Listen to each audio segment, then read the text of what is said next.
اگر کوئی بندہ شیعہ اہل تشیع یا کوئی شرک کرنے والا بندہ اپنے گھر میں کوئی مجلس وغیرہ کرواتا ہے، اس کا کھانا تو ہم نہیں کھا سکتے، لیکن اگر اس کے گھر سے کوئی کھانا وغیرہ آئے تو وہ کیا کھانا جائز ہے؟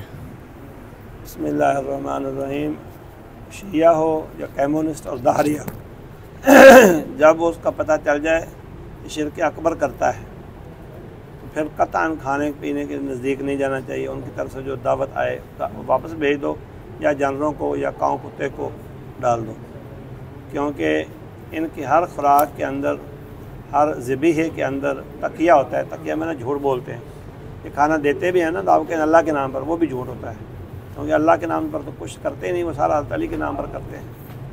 تو میں تو قطعاً 1% بھی اس کا حامی نہیں ہوں، کیونکہ وہ غیر اللہ سے مدد لیتے ہیں اور غیر اللہ کے نام پر ذبیحے کرتے ہیں۔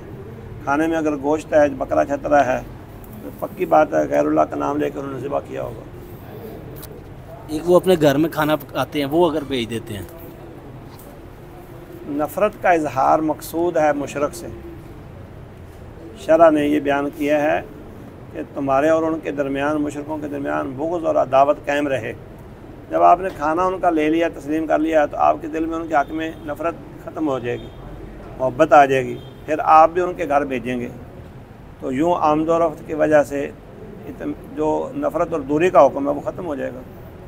اور توحید کے اقسام میں سے، یعنی توحید کے احکام میں سے ایک حکم یہ ہے الولاء والبراء۔ الولاء کا میں نے مومن سے، توحید پرست سے محبت کرنا، اور براء کا میں نے مشرک اور بے دین سے عداوت رکھنا۔